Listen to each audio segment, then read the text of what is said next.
നമുക്കറിയാം Australia, Ireland, UK ഇങ്ങനെയുള്ള രാജ്യങ്ങളിലൊക്കെ ആളുകൾ വന്ന് വർക്ക് ചെയ്യാൻ ഇഷ്ടപ്പെടുന്നതിന്റെ മെയിൻ റീസൺ അല്ലെങ്കിൽ മെയിൻ അട്രാക്ഷൻ എന്ന് പറയുന്നത് അവിടുത്തെ സാലറി തന്നെയാണ്. അതിനു പുറമെ നമുക്ക് നല്ല ലൈഫ് സ്റ്റൈല്, കുട്ടികൾക്ക് നല്ല വിദ്യാഭ്യാസം കൊടുക്കാൻ കഴിയും, പിന്നെ കുറച്ച് മണിക്കൂർ വർക്ക് ചെയ്തുകൊണ്ട് കുറേ പൈസ ഉണ്ടാക്കാൻ കഴിയും. അങ്ങനെ കുറേ ബെനിഫിറ്റ്സ് ഉണ്ട് അല്ലേ? അപ്പോൾ ഇന്നത്തെ വീഡിയോ ഭയങ്കര ഇമ്പോർട്ടൻ്റ് ആയിട്ടൊരു വീഡിയോ ആണ്. സ്കിപ്പ് ചെയ്യാതെ അതിന് തൊട്ട് അവസാനം വരെ കാണാൻ ശ്രമിക്കുക. അങ്ങനെയാണെന്നുണ്ടെങ്കിൽ ഇങ്ങോട്ടൊക്കെ വരാൻ പോകുന്ന ആളുകൾക്ക് നിങ്ങൾ ചെയ്യാൻ ചാൻസ് ഉള്ള കുറേ മിസ്റ്റേക്സ് അവോയ്ഡ് ചെയ്യാൻ കഴിയും. അപ്പൊ ആദ്യമായി നമ്മുടെ ചാനൽ കാണുന്ന ആളുകളാണെങ്കിൽ സബ് ചെയ്യാൻ മറക്കരുത്. അതുപോലെ തന്നെ ലൈക്ക്, കമന്റ്സ്, ആ നോട്ടിഫിക്കേഷൻ ബട്ടൺ കൂടി ഒന്ന് ക്ലിക്ക് ചെയ്ത് അങ്ങോട്ട് വെച്ചേക്ക്. അപ്പോൾ ഞാൻ ഇടുന്ന വീഡിയോസ് പെട്ടെന്ന് തന്നെ നിങ്ങൾക്ക് കിട്ടും.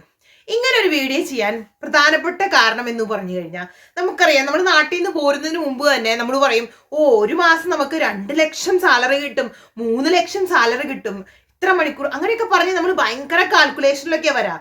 പക്ഷെ നമുക്ക് ഇത്രയും സാലറി കിട്ടുമ്പോൾ തന്നെ അതിനോടൊപ്പം തന്നെ നമുക്ക് കുറെ എക്സ്പെൻസസ് ഉണ്ട്. പക്ഷെ ചില ആളുകൾ കാൽക്കുലേറ്റ് ചെയ്യുമ്പോൾ ഈ എക്സ്പെൻസസ് ഒന്നും കാൽക്കുലേറ്റ് ചെയ്യില്ല. നമുക്ക് കിട്ടുന്ന മൊത്തം സാലറി അങ്ങനെ നമ്മളൊരു ഒരു വർഷമാകുമ്പോൾ എനിക്ക് ഇത്രയും, അങ്ങനെ വലിയ വലിയ സ്വപ്നങ്ങളൊക്കെ മനസ്സിൽ സ്വരുക്കൂട്ടിയിട്ടാണ് ചില ആളുകൾ ഇങ്ങോട്ട് ഫ്ലൈറ്റ് പിടിക്കുക.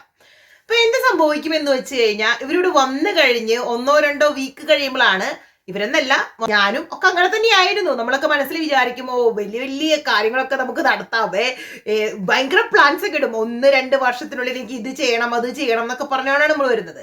ഇവിടെ വന്നു കഴിയുമ്പോഴാണ് ഇവിടുത്തെ റിയാലിറ്റി എന്താണെന്ന് നമുക്ക് മനസ്സിലാക്കാം. നമുക്ക് കുറേ ചെലവുകളുണ്ട്. അപ്പൊ നമ്മൾ കാൽക്കുലേറ്റ് ചെയ്ത ആ കാൽക്കുലേഷനൊക്കെ അപ്പാടെ തകിടം മറിയും. പിന്നെ നമ്മൾ കാണുക എന്താ വെച്ച് കഴിഞ്ഞാൽ ആളുകള് ശരിക്കും പറയാമെന്നുണ്ടെങ്കിൽ ഉണ്ടല്ലോ, ഒരു ബ്രേക്ക് പോലും എടുക്കാതെ ഫുൾ ടൈം വർക്ക് ചെയ്യുക എന്ന് പറയുകയാണെന്നുണ്ടെങ്കിൽ ഒരു ആഴ്ചയിൽ ഒരു വ്യക്തി 40 hours വർക്ക് ചെയ്യുന്നുണ്ട്. ചില ആളുകള് ഫുൾ ടൈമിന് പുറമെ അതായത് ഹോസ്പിറ്റലിലാണെങ്കിലും അല്ലെങ്കിൽ എവിടെയാണ് വർക്ക് ചെയ്യണമെന്ന് വെച്ച് കഴിഞ്ഞാൽ ആ വർക്ക് പ്ലേസ് ഒരിക്കലും ലീവ് ചെയ്യില്ല. Day night continuous over time കാര്യങ്ങളൊക്കെ എടുത്തങ്ങ് വർക്ക്. അവർക്ക് പിന്നീട് ആകെ ഒരു ഇതെന്ന് വെച്ച് കഴിഞ്ഞാൽ പണിയെടുക്കണം, പൈസ ഉണ്ടാക്കണം. ചില ആളുകൾ പറയും, പിന്നെ നിങ്ങൾ ഓസ്ട്രേലിയ പോലെ ഒരു കൺട്രിയിൽ പോയത് വർക്ക് ചെയ്ത് ക്യാഷ് ഉണ്ടാക്കി ലൈഫ് സെറ്റിൽ ആക്കാനല്ലേ എന്ന് പറയും. അതൊക്കെ എനിക്ക് മനസ്സിലാകും. പക്ഷേ നമ്മൾ വന്നതിന് ശേഷം ക്യാഷ് എന്ന് പറഞ്ഞുകൊണ്ട് മാത്രം ഫോക്കസ് ചെയ്ത് ലൈഫ് മുന്നോട്ട് പോകുമ്പോൾ നമ്മൾ ജീവിക്കാൻ മറന്നു പോകും. കുറേ പണിയെടുത്ത് കുറേ ക്യാഷ് ഉണ്ടാക്കി ഓൺലി നമ്മൾ ഡ്യൂട്ടി ടു നമ്മുടെ വീട്ടിൽ നിന്ന് വീണ്ടും ഡ്യൂട്ടി, ഈ 2 കാര്യങ്ങളിൽ മാത്രം ഫോക്കസ്. അതായത് എങ്ങനെയെങ്കിലും ക്യാഷ്. പിന്നെ കുറെ ആളുകൾ കുറെ പൈസയൊക്കെ കടമൊക്കെ മേടിച്ചിട്ടായിരിക്കും, ലോണൊക്കെ എടുത്തിട്ടായിരിക്കും ഇതുപോലെയുള്ള സ്ഥലങ്ങളിലേക്കൊക്കെ വരുന്നത്. ഓഫ് കോഴ്സ് നമുക്ക് മനസ്സിലാകും, കുറച്ച് നാള് വരുമ്പോൾ സെറ്റിൽ ചെയ്യാനും ഒന്ന് അഡ്ജസ്റ്റ് ചെയ്ത് കാര്യങ്ങളൊക്കെ ഒന്ന് റെഡിയാക്കി കൊണ്ടുവരാനുള്ള ഒരു കുറച്ച് ടൈം അത് നമുക്ക് മനസ്സിലാവും. പക്ഷെ ചില വ്യക്തികള് നിങ്ങൾ നോക്കുകയാണെന്നുണ്ടെങ്കിലോ, എന്തുമാത്രം വർക്ക് ചെയ്ത് കഴിഞ്ഞാലും ഈ ആർത്തി എന്ന് പറഞ്ഞ ഒരു കാര്യം ലൈഫിൽ പിന്നെ വേറെ പരിപാടിയൊന്നുമില്ല, വർക്ക് തന്നെയായിരിക്കും. നാട്ടിൽ നിന്ന് നമുക്ക് വന്നപ്പോൾ ഉണ്ടായിരുന്ന ആ ചെറിയ കടകളും കാര്യങ്ങളൊക്കെ നമ്മളൊന്ന് സെറ്റിൽ ആയി കഴിഞ്ഞാൽ പിന്നെ എന്താണ് ആളുകൾ ചെയ്യാന്നറിയോ? പിന്നെ കമ്പാരിസൺ ആണ്.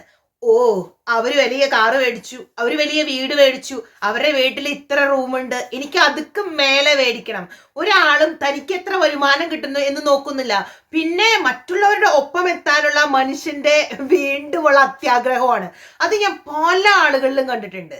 അപ്പൊ ഈ ക്യാഷ് മാത്രം കോൺസെൻട്രേറ്റ് ചെയ്ത് ഫോക്കസ് ചെയ്ത് മറ്റുള്ളവരെക്കാൾ വലിയവനാകണം എന്ന് വിചാരിച്ച് മുന്നോട്ട് പോകുമ്പോൾ പല കാര്യങ്ങളും അവർക്ക് മിസ്സാകുന്നുണ്ട്. ഞാനൊരു എക്സാമ്പിൾ പറയാം കേട്ടോ. കാരണം ചില ആളുകള് ഡ്യൂട്ടിയിൽ വന്നു കഴിഞ്ഞു കഴിഞ്ഞാൽ എത്രമാത്രം ഓവർ ടൈം ചെയ്യാമോ അത്രയും ഓവർ ടൈമുകൾ ഇങ്ങനെ ചെയ്തുകൊണ്ടേയിരിക്കും.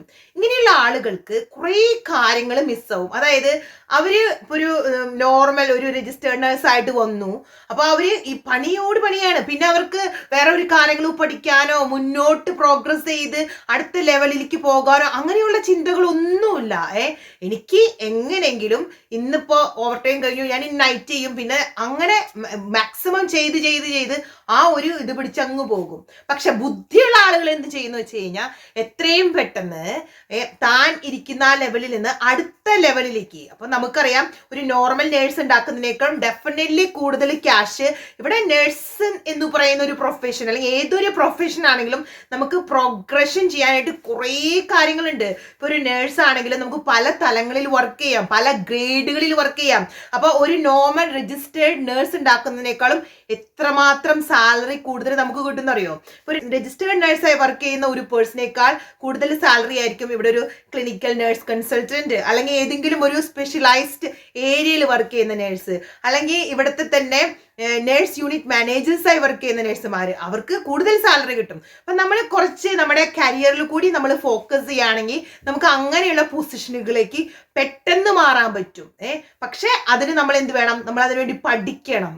അല്ലാതെ ക്യാഷ് മാത്രം മുൻനിർത്തി നമ്മൾ ഒരു കാര്യങ്ങൾ ചെയ്യാന്നുണ്ടെങ്കിൽ നമ്മളെ ജീവിതകാലം മൊത്തം നമുക്ക് ഈ ഓവർ ടൈം ചെയ്യാനേ നേരം ഉണ്ടാവത്തുള്ളൂ.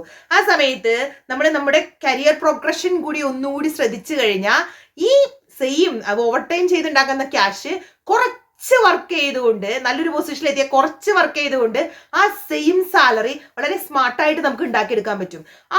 അങ്ങനെയുള്ള കുറേ കാര്യങ്ങൾ നമ്മൾ മിസ് ചെയ്യാറുണ്ട്. അപ്പോൾ വരുന്ന കുട്ടികൾക്കൊക്കെ ആണെന്നുണ്ടെങ്കിൽ ഒരു ഫസ്റ്റ് കുറച്ച് നാളത്തെ ആ ഒരു സ്ട്രഗിളും കാര്യങ്ങളൊക്കെ കഴിഞ്ഞ് പൈസയൊക്കെ സെറ്റിൽ ആയി കഴിഞ്ഞ് കഴിഞ്ഞാൽ പിന്നീട് നമ്മൾ നമ്മുടെ ബഡ്ജറ്റ് അനുസരിച്ച് നമ്മുടെ ലൈഫിനെ ക്രമീകരിക്കണം. അതോടൊപ്പം തന്നെ നമ്മുടെ കരിയറിൽ നമ്മൾ മുന്നോട്ട് പോകാനും ശ്രമിക്കണം. അങ്ങനെ സ്മാർട്ടായിട്ട് ചിന്തിച്ച് നല്ല അടിപൊളി പൊസിഷൻസും കാര്യങ്ങളൊക്കെ നേടിയെടുക്കാന്നുണ്ടെങ്കിൽ പിന്നെ നമ്മൾ ഇവിടെ കിടന്ന് ഈ 40, 50, 60 മണിക്കൂറൊക്കെ ഒരാഴ്ചയിൽ വർക്ക് ചെയ്യേണ്ട വല്ല ആവശ്യമുണ്ടോ? ഒരാവശ്യമില്ല. ഇതുപോലെയുള്ള കാര്യങ്ങളൊക്കെ ഉണ്ടല്ലോ കുറേ ആളുകൾക്ക് മിസ്സാകാറുണ്ട്. കാരണം നമ്മൾ അധികം ആളുകളെ കാണാറില്ല. നമ്മളിപ്പോൾ ഒരു മാനേജ്മെന്റ് പൊസിഷനിലൊക്കെ ആണെങ്കിൽ അല്ലെങ്കിൽ ഒരു സ്പെഷ്യലിസ്റ്റ് നേഴ്സൊക്കെ ആയിട്ട് വർക്ക് ചെയ്യുന്ന വളരെ ചുരുക്കം ആളുകളെ നമ്മൾ കാണാറുള്ളൂ. അതെന്തുകൊണ്ടാണ്? കാരണം നമ്മളെ സംബന്ധിച്ചിടത്തോളം ഇതൊന്നുമല്ല നമ്മുടെ പ്രയോറിറ്റി.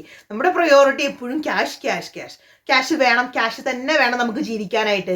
പക്ഷേ കുറച്ചുകൂടി സ്മാർട്ടായിട്ടുള്ള വേല് നിങ്ങൾക്ക് എങ്ങനെ ഇവിടെയൊക്കെ വർക്ക് ചെയ്തുകൊണ്ട് എങ്ങനെ ക്യാഷ് ഉണ്ടാക്കാം, അതാണ് ഞാൻ പറഞ്ഞുതരാൻ ശ്രമിക്കുന്നത്. കഴിഞ്ഞ ദിവസത്തെ വീഡിയോയിൽ ഒരു കുട്ടി പറഞ്ഞായിരുന്നു നഴ്സിംഗ് ഓപ്പർച്യൂണിറ്റീസിനെ കുറിച്ച് ഒരു വീഡിയോ ചെയ്യുമെന്ന് ചോദിച്ചായിരുന്നു കേട്ടോ. ഇവിടെ ഇഷ്ടംപോലെ ജോബ് ഓപ്പർച്യൂണിറ്റീസ് ഉണ്ട്, അതൊരു പ്രോബ്ലം ആയിരിക്കത്തില്ല. അപ്പൊ നിങ്ങൾ ചെയ്യേണ്ടത് നിങ്ങൾ പഠിച്ചു കഴിയുമ്പോൾ പെട്ടെന്ന് തന്നെ IELTS എഴുതുക, അതുപോലെ തന്നെ രജിസ്ട്രേഷനുള്ള കാര്യങ്ങളൊക്കെ മുന്നോട്ട് നിൽക്കുക. വൺസ് അതൊക്കെ ചെയ്ത് കഴിഞ്ഞാൽ പിന്നീട് ഇതുപോലെയുള്ള സ്ഥലത്തേക്ക് വരാ എന്ന് പറഞ്ഞാൽ ഞാൻ പറഞ്ഞില്ലേ ഇഷ്ടം പോലെ ജോബാണ് നമ്മൾ ഓൺലൈനിൽ നോക്കുകയാണെങ്കിൽ നമുക്ക് കാണാൻ കഴിയും. ചിലപ്പോൾ ആദ്യമൊക്കെ നമ്മുടെ എക്സ്പീരിയൻസ് അനുസരിച്ച് ചിലപ്പോൾ ഇനീഷ്യലി കുറച്ച് ബുദ്ധിമുട്ടും കാര്യങ്ങളൊക്കെ ഉണ്ടായിരിക്കും. ബട്ട് സ്റ്റില് നമ്മൾ നന്നായിട്ട് ട്രൈ ചെയ്യാന്നുണ്ടെന്നുണ്ടെങ്കിൽ ഡെഫിനറ്റ് ആയിട്ടും നിങ്ങൾക്ക് ജോബ് കണ്ടുപിടിക്കാൻ പറ്റും. അതൊരു പ്രശ്നമായിട്ട് എനിക്ക് ഇതുവരെ തോന്നിയിട്ടില്ല. എന്ത് കാര്യം ചെയ്യുമ്പോഴും നമുക്ക് തുടക്കത്തിൽ കുറച്ച് ബുദ്ധിമുട്ടുണ്ടാവും. ഒരു സ്ഥലത്ത് ആദ്യമായി പോകുമ്പോൾ അവിടെ പോകാൻ, സെറ്റിൽ ആകാൻ, അക്കോമഡേഷൻ കിട്ടാനായിട്ട് അതൊക്കെ നോർമലി സംഭവിക്കുന്ന കാര്യങ്ങളാണ്. അപ്പോൾ അതൊന്നുമല്ല നിങ്ങൾ കോൺസെൻട്രേറ്റ് ചെയ്യേണ്ടത് ഇവിടേക്കുള്ള രജിസ്ട്രേഷൻ എടുക്കാൻ. അതിനു വേണ്ടിയുള്ള എക്സാംസും കാര്യങ്ങളൊക്കെ പാസ്സായി പിന്നെ ജോബ് കിട്ടുക എന്നുള്ളത് ഒരു പ്രോബ്ലം ആയിട്ട് ഇതുവരെ ആരും പറയുന്നത് ഞാൻ കേട്ടിട്ടില്ല. ഡയറക്റ്റ് ആയിട്ട് ഇന്ത്യയിൽ നിന്ന് അതുപോലെ തന്നെ UK, അയർലൻഡ് ഇങ്ങനെയുള്ള സ്ഥലങ്ങളിൽ നിന്നൊക്കെ ഡെയിലി ഞാനൊക്കെ വർക്ക് ചെയ്യുന്ന സ്ഥലങ്ങളിലേക്ക് കുട്ടികൾ വരുന്നത് കാണുന്നുണ്ട്. അതുപോലെ തന്നെ അവർക്ക് ഇവിടെ വന്നിട്ടുള്ള ഫർദർ സെറ്റിൽമെന്റ് ലൈക്ക് PR ആണെങ്കിലും സിറ്റിസൺഷിപ്പും അതൊന്നും ഒരു പ്രോബ്ലം ആയിട്ട് എനിക്ക് തോന്നുന്നില്ല. അങ്ങനെ ആരും പറഞ്ഞു കേട്ടിട്ടില്ല. ആദ്യം വരുമ്പോൾ എല്ലാവരും പറയാറുള്ളത് അക്കോമഡേഷൻ പ്രോബ്ലംസും കാര്യങ്ങളൊക്കെയാണ്. അതൊക്കെ നമുക്ക് അടുത്തൊരു വീഡിയോയിൽ ഡെഫിനറ്റ് ആയിട്ടും വരും വീഡിയോകളിലൊക്കെ ഞാൻ പറയാം. അതുപോലെ ഒരുപാട് നീട്ടിക്കൊണ്ടു പോകുന്നില്ല, അപ്പൊ ആരും കാണത്തില്ല. അപ്പൊ വളരെ ചുരുക്കിയിട്ടാണ് നമ്മൾ ഓരോ കാര്യങ്ങളും പറയാൻ ശ്രമിക്കുന്നത്. അപ്പൊ നിങ്ങൾക്ക് എന്തെങ്കിലും സംശയങ്ങളും കാര്യങ്ങളും ഉണ്ടെങ്കിൽ ഡെഫിനറ്റ് ആയിട്ടും കമന്റ്സിലായി രേഖപ്പെടുത്തുക. നിങ്ങൾക്ക് ഞാൻ വീഡിയോസ് ഇട്ട് തന്നെ ഓരോ ദിവസവും നിങ്ങളുടെ കമന്റ്സിനുള്ള റിപ്ലൈ തന്നിരിക്കും. ചിലപ്പോൾ 1-2 ദിവസം വൈകിട്ടാണെങ്കിലും ആ എല്ലാ ചോദ്യങ്ങൾക്കും ഉത്തരങ്ങൾ ഞാൻ വീഡിയോയിൽ ഉൾപ്പെടുത്തിക്കൊണ്ട് തന്നെ ഇരിക്കും കേട്ടോ. വീഡിയോ കാണുന്ന എല്ലാവരും ഓസ്ട്രേലിയക്ക് പോകാനും UK, അയർലൻഡ് പോകാൻ റെഡി അല്ലെങ്കിലും നിങ്ങൾക്ക് അറിയുന്ന ആരെങ്കിലും ഉണ്ട് അവർക്ക് എന്തെങ്കിലും ഉപകാരം ആകുന്നുണ്ടെങ്കിൽ വീഡിയോ ഷെയർ ചെയ്യാൻ മറക്കരുത്. അപ്പൊ നല്ലൊരു വീഡിയോയുമായി പെട്ടെന്ന് തന്നെ തിരിച്ചു വരാം. എല്ലാവർക്കും ടാറ്റാ ബൈ.